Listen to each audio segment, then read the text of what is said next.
So here we're going to go into the mechanics, and I'd like everyone to kind of sit back, close your eyes, bring your hands back together again with the fingers, and just kind of start breathing in and breathing out. And I'm going to take you through these stages of the out-of-body travel experience.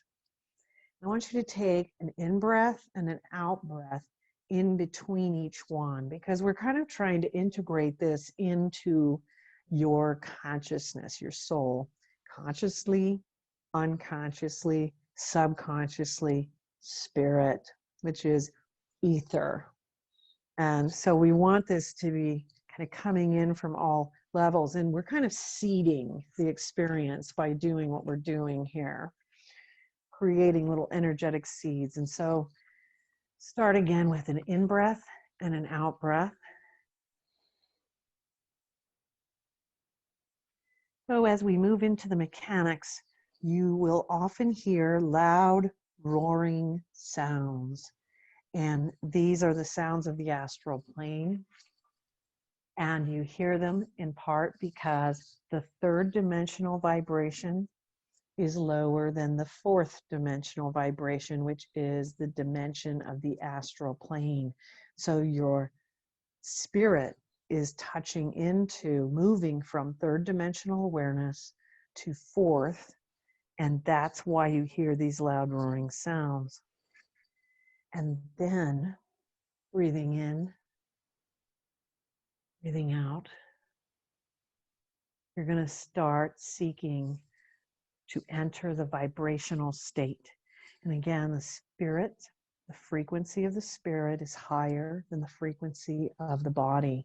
So when you move into that vibrational state, you are detaching from your physical body view, consciousness, to consciousness in your spiritual body.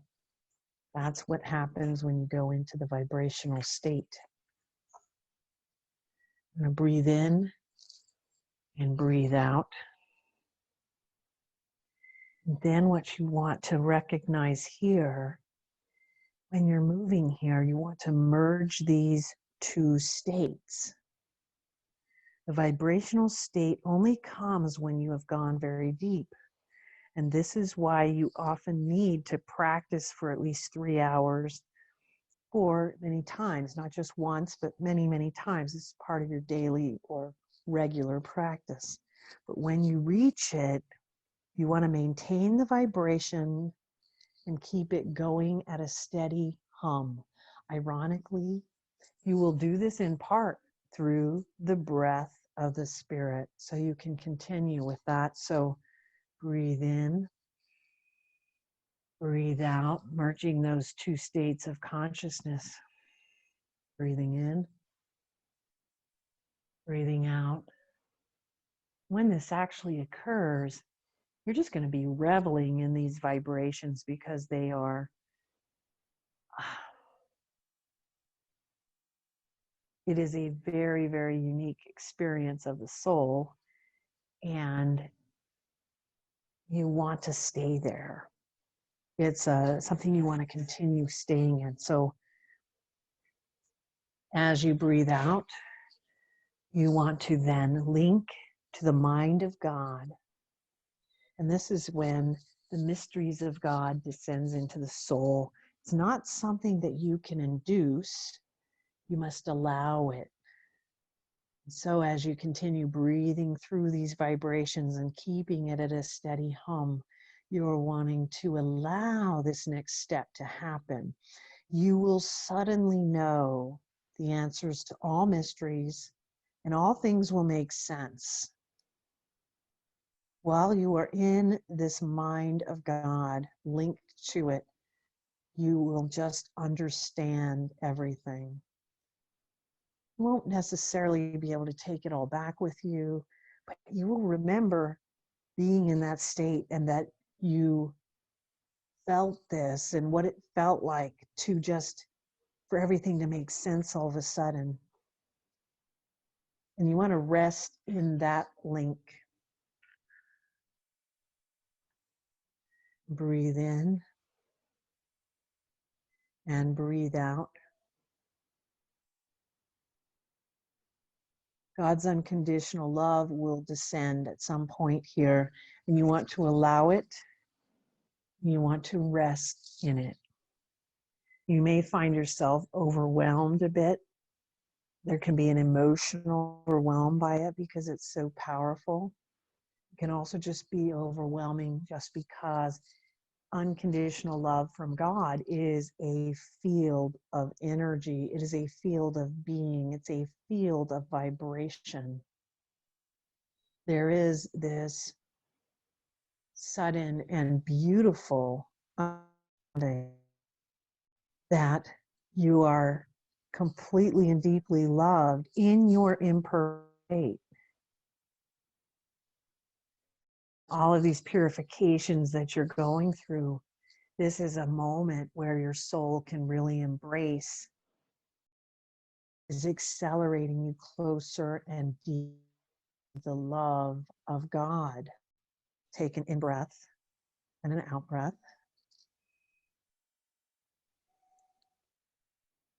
Some people will then experience vibrational raisings. Some will not immediately, but some will. And remember, these are highly powerful accelerations in the actual force of the vibrations. They will rise and they will fall.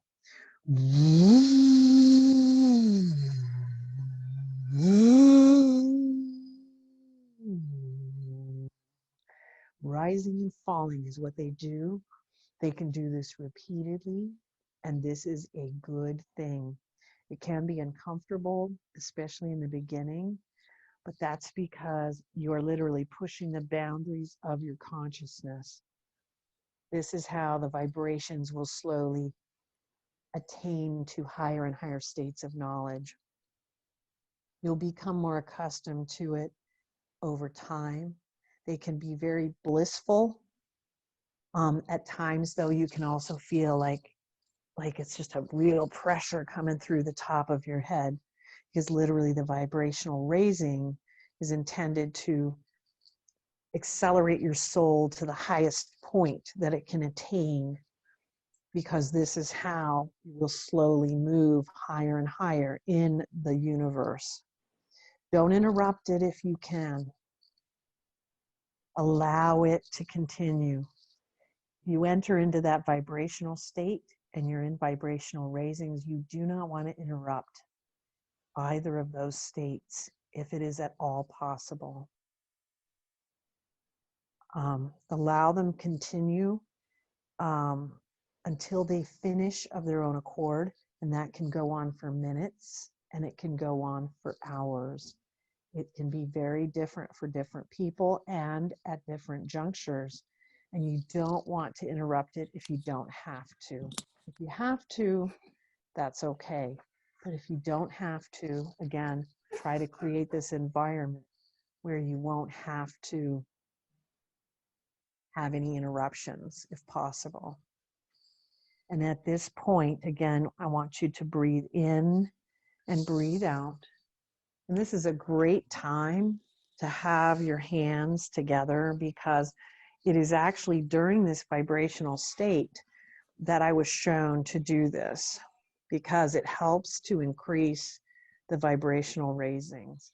You can even move your hands just like I'm doing from finger to finger and back, because then you're actually doing an automatic acceleration, because as every finger touches, you're going to feel in the vibrational state like a 1,000-fold or 10,000-fold acceleration.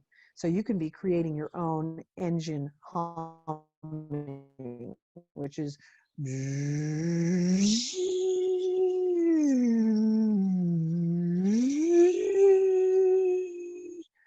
so you can accelerate it and enhance it with this technique with the hands and the fingers touching.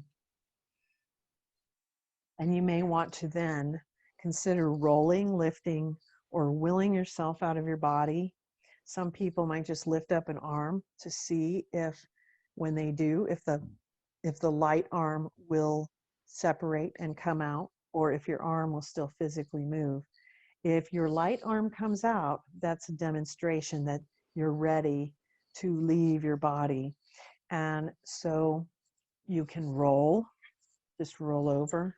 Sometimes you can lift, usually through the thoughts, but also willing yourself out. And this is something often that takes some practice and discipline to will, but some people do it on the first try. What you're going to find as you breathe in and then breathe out, you're going to find that your senses are now going to originate from your consciousness. They will not originate from 2 eyes, 2 ears, or a nose or a mouth. You will be able to experience these senses from all aspects of your consciousness.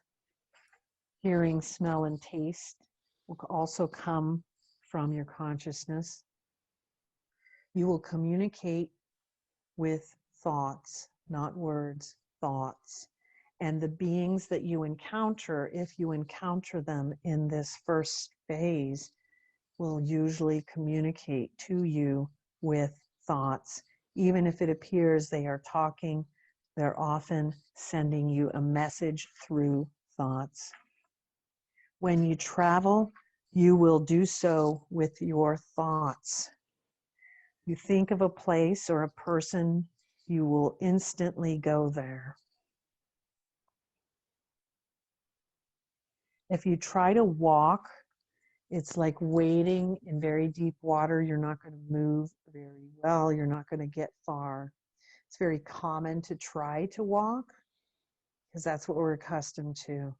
You're going to learn to move through thought, and this will take practice and time and discipline. If you wade through the ether, it will be very slow and ineffective. It'll be even slower than swimming in water, much, much slower. So that is not the best way to travel in the ether. You want to start using your thoughts for travel. You will find that physical objects are more tight vibrationally than air. So when you move through a window or a wall or a door, you're going to feel that as a tight vibration. It's like squeezing. You're going to move through it differently than you do through space. Take another in-breath and an out-breath. You'll learn to move through physical objects. You may sense the reality of spirits in your perimeter. Another in-breath and an out-breath. In-breath and an out-breath. You will hear the thoughts of people will often sound like just a bunch of people talking. Those are the thoughts of humanity. On the astral plane, there are overwhelming masses of thoughts. Breathe in, breathe out. You may begin to receive information about souls that you see. This can be information that they share with you. It can also be the energetic truth. Over time and practice, you will learn to discern these things. And in your spiritual body, thoughts can become things. So if you think of an animal, an eagle, a dog, it might appear before you as a thought form.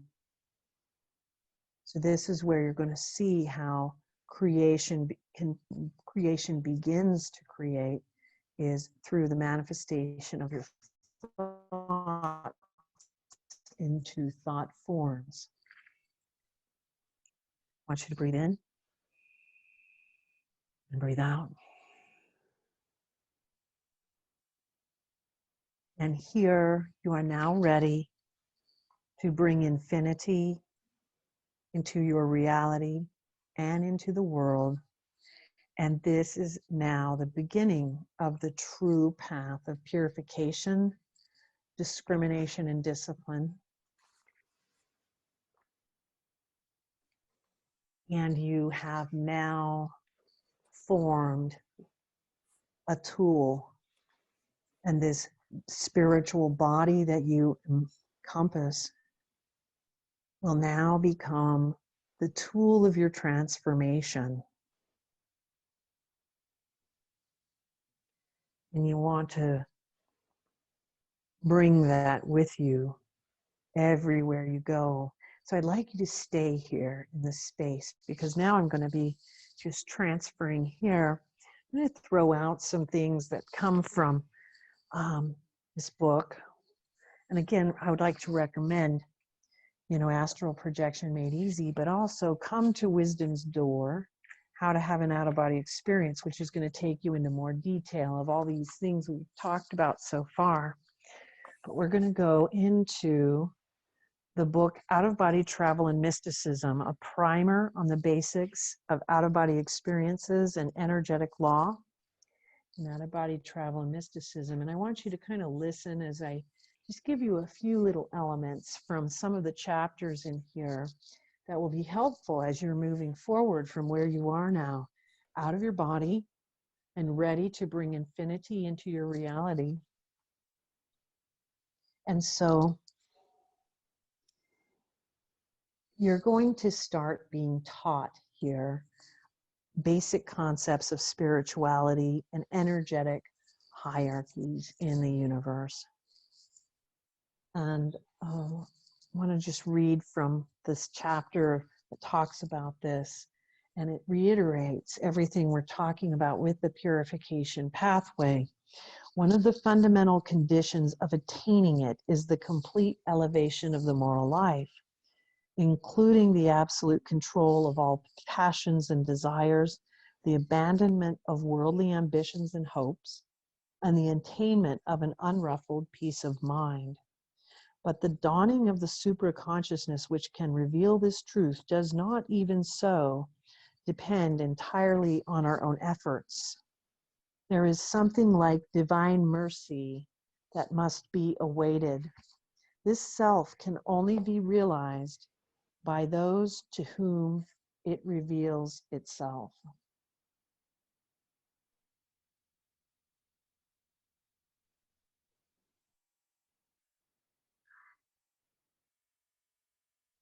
Just touching on a few of the questions that people often ask in these sections is, where does your information come from? How do you receive it? What is the process of a mystic? And this information comes through the out-of-body experiences themselves.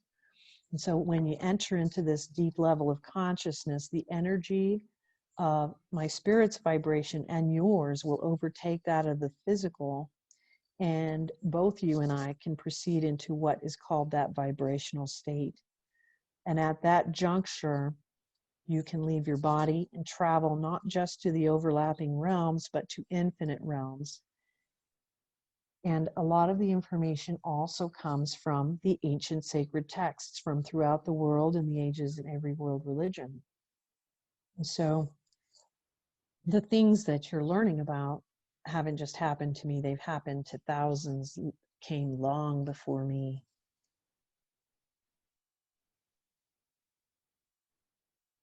And so what are souls? How does reincarnation play into this? And what and where is heaven?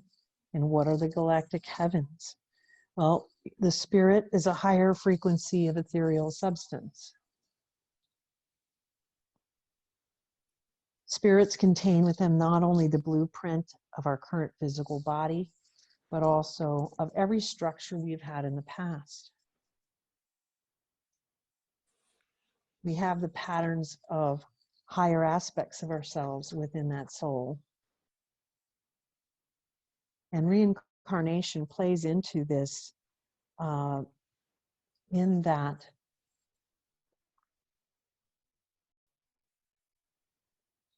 our past lifetimes often contain patterns that we can identify through this out-of-body travel method that allows us to look at closely how we have handled things in other lifetimes and other time frames, what didn't work and what did work, and it gives us the place from which to thrust our soul forward into trying something different rather than the habitual pattern.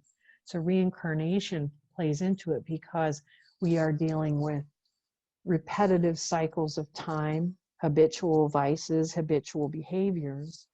And it is through this rooting out that comes in the out-of-body travel experience that we will actually be able to overcome that cyclic karma in this lifetime and not waste any more time there.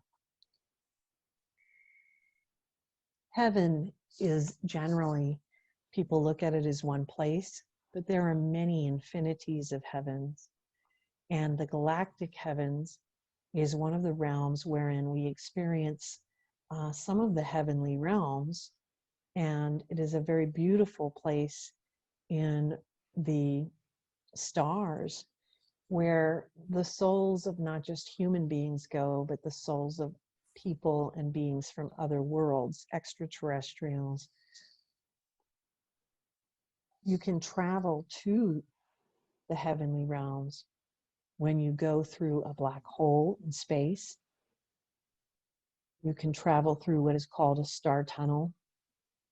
And these will transform you to a fifth dimensional vibration of the galactic heavens, wherein these heavenly realms reside.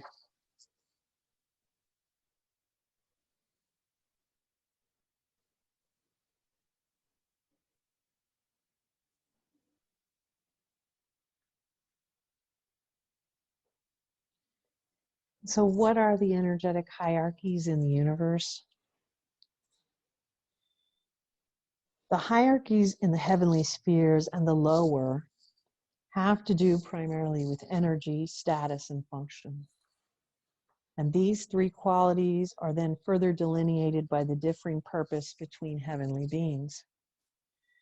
The very significance of a heavenly or human being, for that matter, has to do primarily with the will of God being performed within a being, not on a scale who is higher or lower, or closer or further from God. If a hierarchical being performs the purpose for which he was created, his significance remains heightened. The hierarchies are determined by each of us fulfilling our part in the divine plan.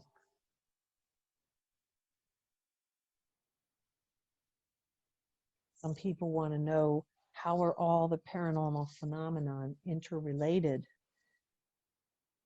And in reality, they're all part and parcel of one another. As you see, there's a correlation between out-of-body and near-death experiences. You see that the psychic gifts are part of out-of-body experiences. You see that the ability then to communicate with spirits is all part and parcel as well. These all work together. And just as St. Paul delineated in the Gospels, the scriptures, in his writings, each of us performs specific functions, and those functions will determine which of those spiritual gifts will most likely become important for each of us.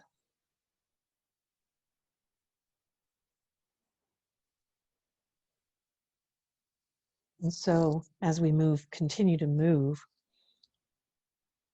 we're going to review just a little bit here about these stages of the out-of-body experience, because many out-of-body experiences will follow a certain pattern of occurrences. So follow again in your thoughts, becoming conscious while sleeping, the strong vibrational impetus felt both physically and spiritually, many voices speaking all at once, a huge noise like the sound of a jet engine right next to your ear or a freight train, an awareness of the separate nature of the spirit from the body, sometimes a falling out of the body, either entirely or in portions, a hand or leg. A sudden connection to the divine, which emanates and then moves into this unconditional love. The actual experience of separating from the body and witnessing the two distinct identities of the spirit and the body. And once the soul is there, out-of-body travel can commence into simple mortal realm travel of the earth, or fourth dimensional travel, the astral plane, or multidimensional travel, out-of-body travel. It progresses into much higher spiritual understandings and visitations if the experiencer remains open to the promptings of the will of God in the process.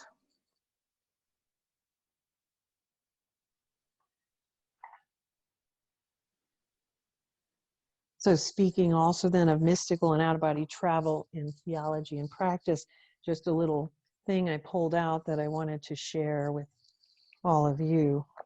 The very substance and purpose of out-of-body travel and mystical experiences must be understood clearly before even embarking upon this pathway. It states in the Catholic Encyclopedia by Father Augustin Poulain, quote, "Mystical theology is the science which treats of acts and experiences or states of the soul which cannot be produced by human effort or industry, even with the ordinary aid of divine graces. It comprises among its subjects all extraordinary forms of prayer, the higher forms of contemplation in all their varieties or gradations, private revelations, visions, and the union growing out of these between God and the soul, known as the mystical union, as the science of all that is extraordinary in the relations between the divinity and the human spirit. Mystical theology is the complement of ascetical, which treats of perfection and its acquisition by the practice of virtue and the observance of counsel."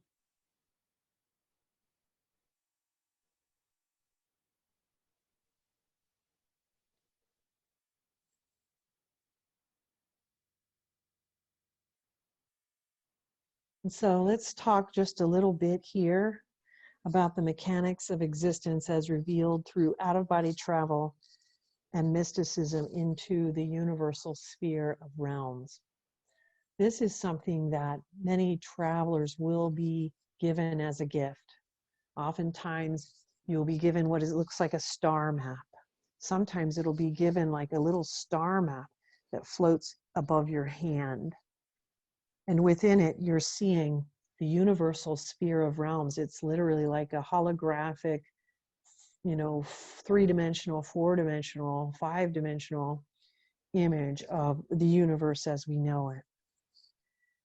A basic understanding of it involves that we have the first and second realms, which are where evil and dominant darkness reside. These are hell realms. The third and fourth dimensional realms, which are the mortal realms where we reside, are where purification takes place, the purification of the soul, of good and evil, and of good and evil within the heart of humanity as well. So we go through purification individually and as a body of humans, as people, as life. And this is the mortal worlds where we are subject to death, decay, and dying. And then the fifth realms and above, which go on into infinity, which are the worlds of light. And they go higher and higher into higher and higher gradations of light. This is a very simplified version of the universal sphere of realms, but you want to be open to receiving this because travelers will be given this gift to help them to learn to travel through the multidimensional universe. And most travelers, it will be given to them more than once. It could be 5, 6 times, and in different ways, where each time a greater part of that mystery is imparted energetically into the soul.